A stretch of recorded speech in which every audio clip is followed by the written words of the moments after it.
Hakel sent out a beautiful tefillah this year. I want everybody to dive in this tefillah. It's very short. They said, Purim called Potter Yoda Nostim wrote still like 2 minutes to Shkia officially. So on Purim, you can dive for anything you want. And the Chidah said, when it's an Ace Ratzon, you're supposed to say the following tefillah. You ready? Repeat after me. It's like the Ratzon by Rosh Hashanah night. Ribono Shalola. B'chol eit she'et palel lefanecha kanet tefilati tishlach ezrucha mikodesh. That's the whole tefillah. It's like, the guy got the 3 wishes, and then he makes the wish that he should have another 100 wishes. So the Chidah say, it's the Chidah, it's not me. He says that you should dive in an Ace Ratzon, that you should have an Ace Ratzon every time you dive in. So we should all have an Ace Ratzon every time we dive in, and we have Hashem Shem Makabel at Tfilos no matter when we dive in for it. So I got a bracha from somebody. I didn't understand the bracha. The bracha was make an Nahapoch. So I said, what do you mean make an Nahapoch on Purim? So the person who gave the bracha didn't understand what the bracha they were giving either. So so it was it was a nuvula. So I wanted, so I looked for the gematrias. So the gematria of the Nahapoch Asher Yishtu Yudim Hema B'Soneim is 1,573. Now, before I give you what that stands for, I have a question here.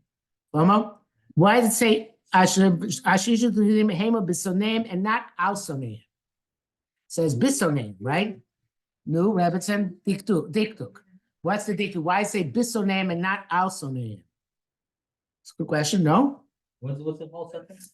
V'napochu asher yishtu haYehudim hema b'soneim. It should be al soneim, not b'soneim. The word said it would, right? No, b'soneim sounds like in. What do you mean? In With. their enemies. With their enemies. Bid means in their enemies. The ultimate with. Then it doesn't mean with. That many times it means with. What? No, but also means with. Give me an example. Yeah. Right? The yab is in. Yeah, it doesn't work. Right. So before I answer the question, what? That's also not the same thing. What? Yeah. He's mechayim in his soul. So first of all, the gematrias, 2 gematrias. The gematria of the Nahapoch Asher Yishtu Yudim Hema B'Soneim is the same as V'yadata ki ani havaya asher lo yevoshu kovoi. It's a pasuk in Yeshaya. You should know that I am God, and people who hope in me are not going to be embarrassed. And that, of course, reminds us, of course, but it's interesting because it says Kovei Hashem yachlifu koach. People who hope in Hashem, they get new strength, right? And it says that Amalek's koach is ayef v'yageya. The whole koach of Amalek is it makes you tired and feel stressed out. Yogea is perhaps not translated best as stressed out, but it's pretty close, right? And that is, we can testify in our own lives, I think all of us, that when we get tired and stressed out, that's when we are most prone to the klipa of Amalek, which is, what's the klipa of Amalek? What? Kas, anger. The klipa of Amalek is kas. That's why I call it kois kilo zora, because it's a meter which has no tikkun. There's no tikkun for kas. It's not supposed to supposed to get rid of it. There's another midah, another gematria, which is al har gavoa al iloch mevaseres sion. That's the same gematria as v'nahapoch asher yishtu haYehudim hema b'soneim. In other words, the geula comes through this koach of Nahapoch. So in Kabbalah, there are 2 concepts. There's iskafia and isapocha. There's suppressing, and then there's changing, or sublimating, as we say in psychological speak. In other words, you have a koach either to suppress a Yetzer Hara or to uplift your Yetzer Hara. And the Shem Yishmuel says that there's a Chazal that says that the world was given, the world was created b'schusa bikurim. Very strange Chazal. So why is the world created exclusive Bikurim? So the way Hashem Shmuel explains it is that Hashem specifically created a world which is imperfect, which you have to work, and it's difficult, and you have to get through a lot of problems. And if you don't get through, there's no way you can actually try and succeed without getting through problems. Like we say, Lo yagata matzasa. If you're not yogay, if you don't toil in a good way, and you say you found lo tamin, al tamin, you can't believe you actually found something. There's no way to accomplish anything in this world without first going through pain, no gain. And the idea is that the pain brings a person to connect to something higher. And that's why we say that a person doesn't actually succeed in the Torah until they are first stumble and fail, and you turn around. This true when you really probably learn anything. You have to learn by trial and error. You can't learn without making mistakes. Don't make mistakes. It means you're probably cheating. You have to make mistakes and then come to the right conclusion afterwards. So the Shem Yeshua says a fascinating thing. He says, if you don't listen to if you have confront with the Yetzer Hara and all these difficulties, and you get overcome, that's a plus for the Yetzer Hara. Yetzer Hara and all the difficulties are there specifically for us to overcome them. And then, so to speak, it's a plus for them. So I think this is like we say, the Arizal says that you're supposed to change nega into oneg.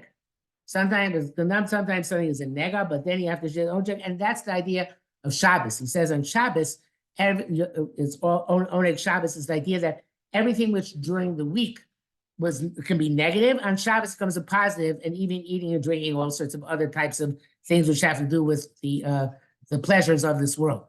So says the Shem Yishmuel, the ideal is not iskafim, not to just suppress the negatives, but to grow from the negatives. Isapacha, to change the negatives into positives. And that's we know by Bali Tshuva, right? About Tshuva me'ava is donos and nasilos chlios, because he uses the negative to make a positive out of it. And the Torah or in Parashat Yetzi says, the Shavti b'shalom beis avi. Yaakov says, I want to come back in peace to my father's house. So he says, what's beis avi? The house of Yitzchak. He says that this is the Tanuk of L'asti Lavo, because it says Yitzchak is the one who actually brings the Gula for Am Yisrael at the end of time, on Shabbos. And that's Ozi Malei Tzchok Pinu. And the ultimate happiness is, he says, when he changed Charon to Reno. Yaakov was going to Charon, he wants to come back to Reno, like Hazorim B'Bima, Reno Yiktzoru. So the idea, the idea is to take the things which are negative and change them and grow from them. And then the Likutei Torah is the same person, the Baal Tanya. He says that we have a perfume called Mor. Mor is made from animals. It's made from non-kosher animals. And according to one opinion, it's part of the Ketores. And the question is obviously, how does it become part of the Ketores if it's from a non-kosher animal? So he says it's like it says that sometimes that which is negative can be sublimated and brought about and be positive. And that was the idea of the Ketores. Ketores means to be makasher, to connect things. The Qatar in Aramaic is to tie in Hebrew. So to tie things which are negative to a source of kedusha and make them into a positive, and that brings a reich nichoach. The Adam was given by Malach HaMavos. What? The Torah was given by Malach HaMavos. Torah was given, very good. Torah was given Malach HaMavos, and that's the idea. This idea. So the idea is asher yishlu to Yehudim hema bisonehem. You come to Shlita by learning from the Sonim how to be Oved Hashem. And I think that this is something which come from, I tell people, this is a Kabbalistic thing about the Muslims. The Muslims have a koyach, they have a tremendous koyach. Their main koyach is their koyach of tefillah. They daven a lot, more than us. They also fast a lot, more than us. But they have this, that's why their name is Yishma Kel, because Baruch Hu listens to them.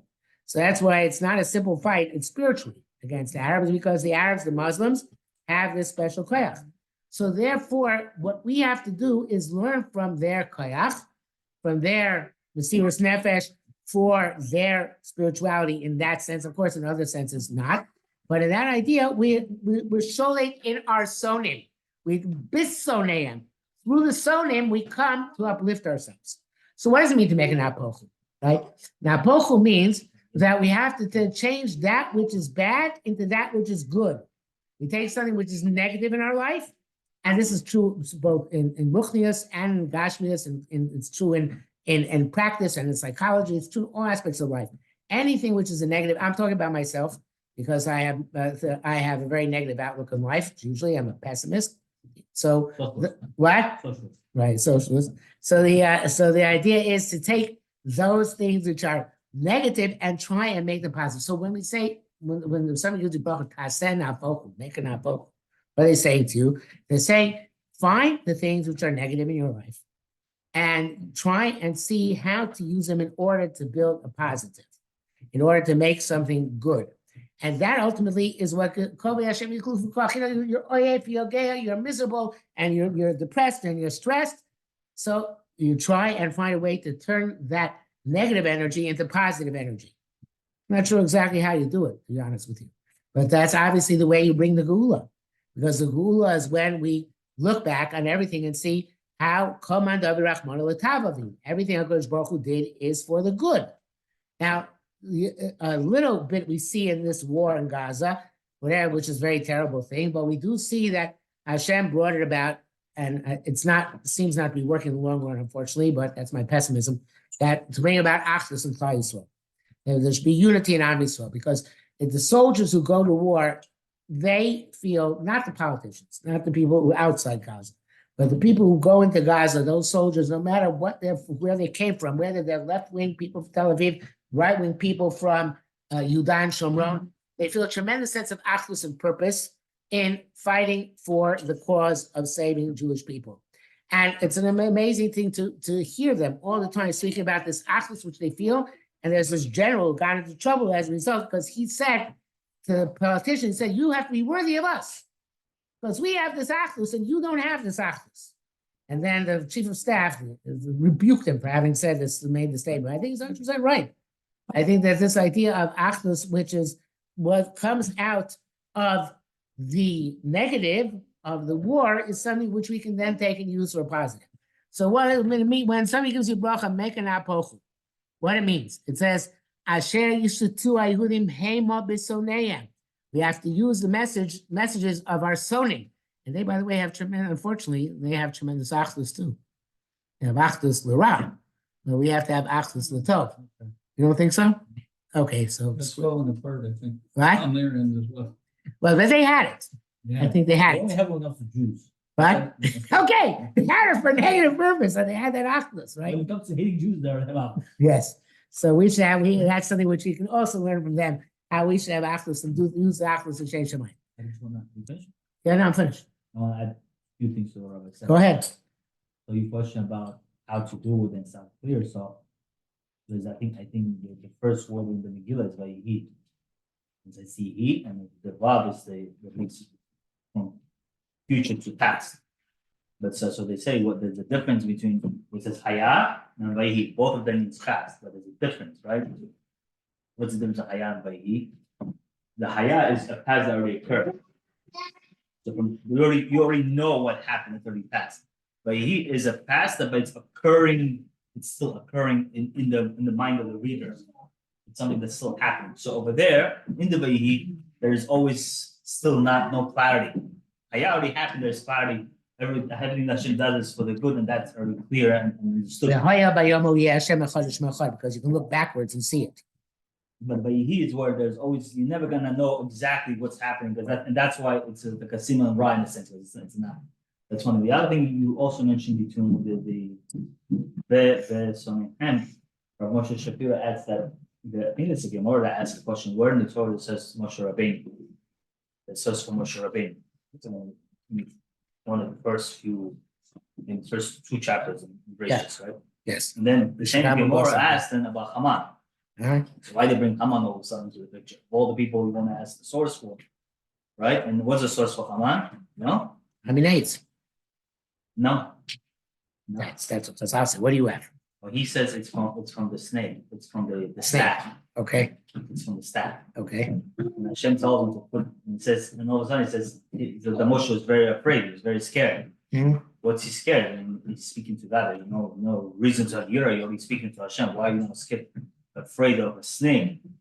Is it saying the staff, the snake, it has two things, it has the role of a snake that could be potentially dangerous, but also the staff that will redeem Jews from, from all the miracles and everything else. And saying that within Purim, Haman is that factor. Haman is the factor, which Chazal also say when either Jews will do the right thing when Mashiach will come, or he will raise somebody like Haman, right? I'm not saying anybody else, because that is the job that will help you get to that level. He is the snake stick, or if you do your job, you have that stick, but if you don't, the snake part of it will make you do the right thing, sir. So it works together, I think, with what you're saying. It's interesting because the other thing I was going to say, which I won't say at length because I spoke already for length, that's fine. Okay. But it says in yesterday's Haftarah, it says that Shaul Melech smote Amalek Chavilah Boach Ashur. From a place called Chavilah on the way from which you come to Shur. Nobody knows exactly where this Chavilah is, but Chavilah is mentioned in Parshas Bereishis. It's where the first river comes. Yeah. The Pishon surrounds Eretz Chavilah Asher Shama Zahav. So the Mikanati, it's in Mekubo, says that Chavilah is Milashon Chivya, a snake. It's a snake. And Asher Shama Zahav, there's gold there, and gold is very dangerous. But at the same time, That's a dragon. at the same time, the idea of the Chazal say that the gold there, Reish Lakish says, can be used to build the Beis Hamikdash, is to use to build the Beis Hamikdash. And the Chavilah is a lashon of liachel, which means to yearn for HaKadosh Baruch Hu, and it also can be applied to a yearning for Torah, as Yeshua ben Levi. So we have the same thing could be a nachash, and it can be also for the Beis Hamikdash. So what makes it for the Beis Hamikdash? So the river, the Pishon, which surrounds Sovev is called Eretz HaChavilah. The first time the letter Samach appears in the Torah is that word Sovev. And Tzadok says Sovev means an or makif, an enveloping light, and he says the enveloping light is Pishon, something which expands, and that's a light of Chesed. And the light of Chesed, fascinating thing, because the gold which is mentioned there, I'm putting my wife to sleep. The gold which is mentioned there, Chazal say is Zahav Yirak, is greenish gold. There is the greenish gold is called in English electrum. It's actually a natural occurring alloy in nature made of silver and gold. And Esther, you put on your sunglasses, I won't be able to see you falling asleep. Is that the idea? Esther Yirak Rokes, I say. Esther was greenish gold because Chut Shel Chesed Moshu Choleh. There was a Chut Shel Chesed which was coming just like the Nahar Pishon, so they were Chavilah, right? Yes, and it says that greenish gold is made of silver and gold, and therefore it's Chesed. It's Chesed and Gvura, and that's Tiferes. So that's the Tiferes that was of Esther. So Esther represents this idea. Freilich Purim, Chag Sameach. Have you met anybody here? This is Gabriel. I don't think so. Maybe met Noam. This is Gabriel, was a Talmud in my MTA. Here. What? Is he here before? Yeah. This is Shlomo, this is Mayor, Rebbetzin, and Mrs. Musayev. And to be washed, sit down and eat. Have a seat. So the Amalek is in Chavilah. He's in a place where there's a snake. He's a snake. We have to change him into something which is worthy of actually being. We have to fight him. Actually, I should say, with a chut shel chesed of trying to change that which is a negative power into a positive power. So that's the idea of Nachash is the first place which refers to first place refers to Adam. The Samach is Sovev. And he says, or Marcus, it's interesting because it says a mem is also and Sovev, but it's not the same because there's a mem patuach and there's no samish kasuf. So something which is or makif, right? Chut shel chesed. In other words, that Pishon is a or makif of chesed, and then she was surrounded with. She had this chut shel chesed, which meant even though she was green, it was a positive green, not a negative green. So that means the gold is a positive gold. Okay, I wanted to say one more thing, which is that another gematria. By the way, that is before I get to gematria. There's amazing book which I never read, I never intend to read, called Hitchhiker's Guide to the Universe. Yeah, so the movie. Yeah. Watch the film. Right? What? It's a great movie. The movie, I saw. I didn't read the book. I didn't see the movie. But then in this movie, in this book movie, it says the meaning of life is the what? You know what the meaning of life is? 42. 42, Right. right? 42. This is the 42nd pasuk in the Torah. Chavilah, Eretz Chavilah, Shalom Azav. That's the 42nd pasuk in the Torah. And I looked this up on gematria.co.il. I'm not making this up. It says there that the Arba'im B'Shtayim Zeh Mashma'ut HaChayim in Gematria is 2030. And the Messiah Shem says that the purpose of life is Lis'aneg al Hashem v'le'anos miziv shchinosam, derive pleasure from God and from the radiance of the Shekhinah. That's also 2030. And also B'havas Olam Avtich al Kei Mishachti Chesed, the Chut Shel Chesed, right? Mishachti Chesed. That's also 2030. So that the idea is that all the 42 happens to be that there are other things in 42. 42 is taka, the meaning of the universe. Shem Tov says that How do you go from 230 to 42? because Mashma'ut HaChayim Zeh 42 and Gematria is 2030. But without going on to that, that's just a little bit of a thing. The idea is that 42 is the meaning of life because it says that the 42 Bnei Yisrael traveled in the desert 42 trips, right? Those 42 trips says about Shem Tov, everybody travels in the course of their life. 42 journeys. And that's why we have Tosh Bapeh is represented by V'dibarta Bum. Bum, the Gematria is 42 also, because the way we get through life is through using the Torah. Not Tosh B'Ksav. Tosh B'Ksav is static. Tosh Bapeh are constantly developing over and over again in order to meet all the different journeys which you have to go through in life. So that 42 is really something which actually represents the meaning of life. And I don't know how the guy who wrote Hitchhiker's Life in the Universe, I think he's 42 binary, some sort of strange pattern. He said he just made it up and it didn't. No, but in Wikipedia, there's the machlekas. He himself said at some point that it's something in binary, which actually the number 42 in binary has some sort of cute pattern to it. Wait, is this real life or like a part of the movie? What? I was just. He said it in real life. Oh, okay. They asked me how they get to 42. Yes. Why was that presented? Yeah. Oh, no. Yeah. According to the movie, it was like they created the planet Earth to find out why. So, okay, that makes sense. I want to give one more gematria, and then with that I'll finish. It says that the whole Messiah Shalom is Lis'aneg al Havaya v'lenos v'ziv shchinoslo shezeu tanug amiti ba'ina gorim b'kol yidun. It says that It's 101010. that's what it is. Okay, so that's why. So that's the one of the ideas. So the which probably can darshan also, but darshan enough. But the point is like this: the Messiah Shalom really tells us that the point of life is to get pleasure from our connection to HaKadosh Baruch Hu. Afterlife. Right? This is afterlife. It says afterlife, right? But Exactly. It says the main place to get is an Olam Haba, right? But the thing is like this: in the gematria of Lis'aneg al Havaya lenos v'ziv what does that mean exactly? Is it, are we separate from God still, or we're part of God? What does that mean to get? it means I to think the whole understand. idea- It means to have a sense of meaning and purpose, which is greater than all of the sense of meaning and purpose. Okay, that's the radiance. And then I'm going to come in a second. It says, to get a pleasure from a Kodesh Baruch Hu, to enjoy the radiance of Shekhinah. Is a true pleasure. And the thing which is most refined of all refinements. So that's the Shir Chlim, let's say, which can possibly exist. That's a quote, 4,414. in the Megillah, 4,414 is exact. I did, there's a computer program to do this, I didn't make this up.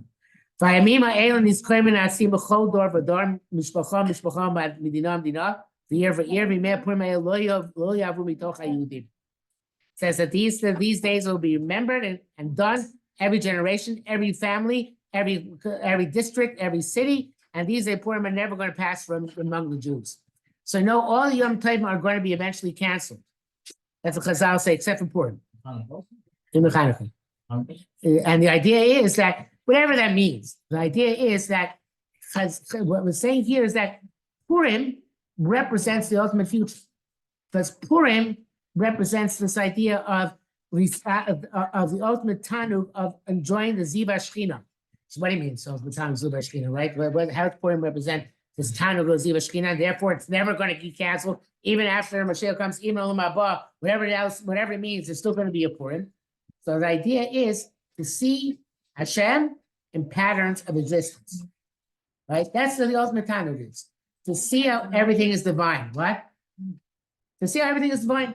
Everything is Ratzon Hashem. Everything is Tov. Everything is good. Like we said before, even the things that are negative really have positive, and that's why they exist.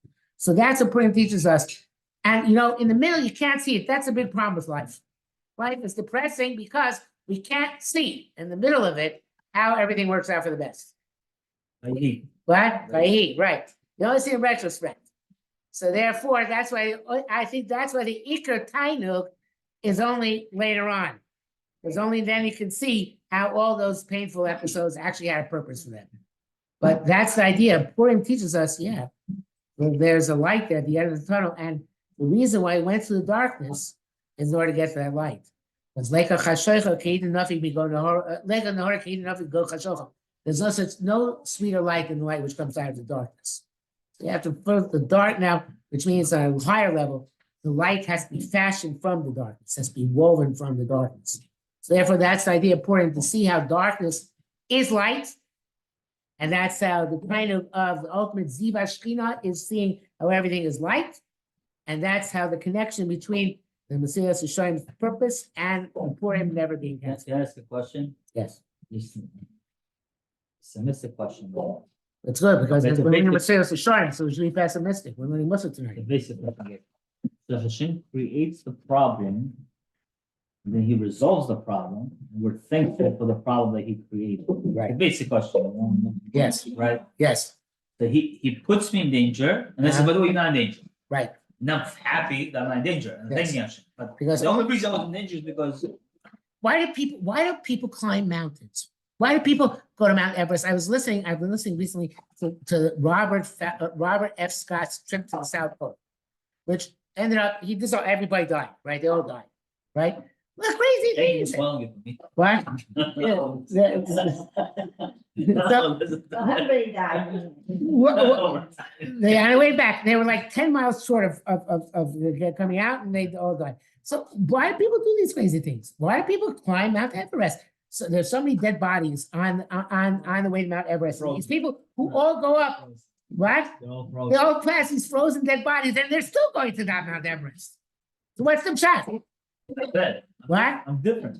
What do you mean you're different? I'm not Ben. You are, actually. You got into a fight with your neighbor. Why'd you get into a fight with your neighbor? You could have not gotten into a fight with your He neighbor. got into a fight with me. No. Like you, I There's two didn't to get fight. into a fight with him. Yeah. He got into a fight with me. Yeah. I didn't start with it. Okay.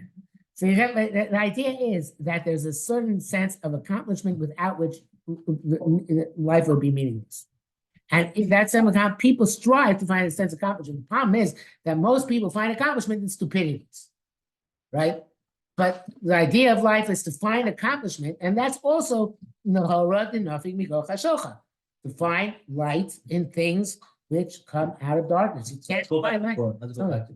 By the way, could you ever appreciate light if there was no darkness? No, of course, you're right. It's only the hard times that make you appreciate life. Influence like money. You have Yeah. to work for money to appreciate money. Right. Money is You a only gift. appreciate showing bias if you get into a fight with your wife. You appreciate the times when you don't have a fight. You realize the benefit of not having fights. I'm simple like For this. entertainment setting purposes. Yeah. But we're never get to it. Yeah. But the question, so I want to say is, I'm just gonna hazard this again, this idea that you're mentioning. So on Purim, Jews either did or didn't do something wrong, whether it's going to the party or bowing down to the idol, they were at fault for something. Hashem brings Haman as this person who then conspires this whole plan to completely kill them all out. Okay? The Jews feel threatened that their life is at stake, and 11 months from now, they're dead. And then within a month, and subsequent 11 months, the whole thing is reversed 180 degree. Haman is gone. Not only is he gone, they were victorious over the enemies, right? So the thing, so what do they go? He's not in anything yet. Gavril did 98. Thank you. The pastor to take some his digestive system is not the best, but still you eat something. Right? That was great. Yeah, no, Rebbe, your food is never actually, anytime I even hear it, always full. Right. Yeah. So, okay, so then what do you get out of this? I hired a hitman to scare you, and then I come and I save you. In front of your eyes, I'm a hero. But then later you found out the only reason I was a hitman is because of me. So tell me how you grew out. How did you get better out of this experience? The thrill of it, the adrenaline. Or you appreciate your life more now? You didn't appreciate your life before that. By the way, what you know my favorite computer game was? My favorite computer game was what? Doom. No, I don't do this. My favorite, almost my favorite. Game. No, not Civilization. Sim City. Sim City. Wow, I never played it. Oh, you like, City. oh, you like. I never played it. I like playing It God. wasn't Yes. violence, I was like, Now, an essential part of Sim City is that you can inflict disasters on the oh, you people. good. Yes. Hurricanes, fires, nuclear explosions. Okay, and it's good. It doesn't. Nuclear is a good genocide. What? Nuclear explosion. It's part of it. It's I never played that. I don't Yeah. know. Oh, I can reach it. But you get the idea. Thank you. But most.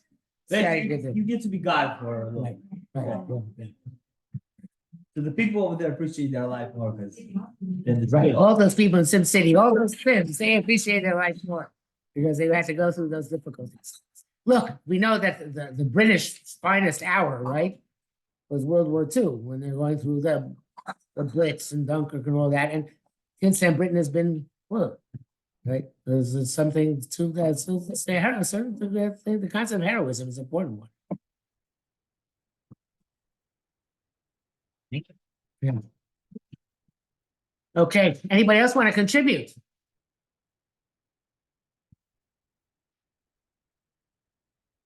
Or I close the recording. Oh, this is being. Oh, that's been recorded. Never mind. Oh. I'm gonna turn off. Huh? That's enough. With the, could you comment maybe on the parallels between the unrelated to any of this, the Megillah and the Purim events? Or What? Well, mentioned. between it was the defensive war, right? They didn't take any of the spoils against Iran, like similar thing now. So what can we like? The problem is, Okay, is it like a like, dangerous I- comparison? or- no, it's a good comparison. The problem is that unfortunately, we don't have leaders like Mordecai and Esther nowadays. We have leaders like Netanyahu, Ben Gvir, and Smotrich. Well, you see at the end of the Megillah, only the majority supported him. I know. Right? So like. Or people like you that didn't like him. But it was, Never say things, did he? you have to have a leadership which is worthy of the people. And that was a unique thing. Usually leadership, throughout Jewish history, the leaders are not worthy of the people. There's only very few times. By the way, I want to tell you something fascinating, which is that there was this guy, Eldad Hadani. Eldad Hadani was the guy who made up the whole story of the 10 Shvatim. And he So he's said, a documentary guy. He's a What? documentary guy. He makes documentaries. Is that a guy? no, that's simply Yakovovich. Oh, okay. No, That's Eldad Hadani was the guy who was alive at the time of the Goenim. He came, he said, I'm from Shevet Dan. Now I'm telling you when the Teshva, I'm one of the 10 Shvatim. okay. So he says, the Eretz Chavilah, that's where the Bnei Moshe went, the sons of Moshe Rabbeinu, and that's where the Sambatyon River is. Which, the river which goes all week, it flows off. What? He says the Pishon is the Sambatyon. He says it's surrounded by that river, which all week throws up this You know, the whole thing is the whole, Anti-gravity, okay. what? Anti-gravity, okay. It's whatever it is, it throws up all sorts of things to make it impassable. And on Shabbos, when it's passable, you can't get there because of Tchum. So there's that, and the Bnei Moshe has been thriving there since time immemorial. What? They have special siyata d'shmaya, because they were holy. But do they have oral, or they don't tell me about it? What? They don't tell me about. So he said, it's interesting, then he said the Danites did not know about Purim Bayis Rishon. Which could be the Ethiopians fucking didn't know about Purim Bayis Rishon, I'm not sure. But the Bnei Moshe, somehow they do know about Purim Bayis Rishon, not about Purim Bayis Rishon. So a lot of Torah Shabbat, right, they didn't have. Point to this, and it's all made up, They're going basically, all right. right? They're going now. Yeah, but it's all made up, there's no such thing, I mean, it was a beautiful story with of that Danny made up. It's interesting, it shows the land of Chavilah. You know, and simply Al Kavavit says that you guys are from the 10 Shvatim. Yeah. Right? Oh, yeah, they're like a, Yeah, but there's a tradition for that, or? No, he He made made it it up. I'm He said saying, there's like a. Simcha Yaakov, the guy from Toronto, he said that a lot of them have the last name Zvulun Yisachar, Zvulunov, what is it? Yisacharov, right? not Yeah. a lot. That's not the most famous. The most famous one is Aronov. That's like everybody is Aronov. Okay, That's like. but Musayif also, It's pretty common. Musayif would be Bnei Moshe, right? Musayif, there's some Moshe. So. Moshe. It was still, anyway, so he wants to say the Bukharins, and he says that very few Kohanim, I don't think he's right about that. Oh, there's a lot of common. He said that there were I'm just saying what he says. He says there are very few Kohanim were Bukharins, very few Kohanim are Kohanim, because they're from the 10 Shvatim. Look, it could be that there was like a settlement of somebody from what he's saying, and then more Jews moved over time. Like it could be both could be true. It could be that Right, at a certain point there were Naphalites and Danites there. And then all sorts of Jews because of the so-called just moved and started living. You would think this would be a tradition you would like know about. I don't know That's how general, just a general question. With the like, I've read, I heard, I listened.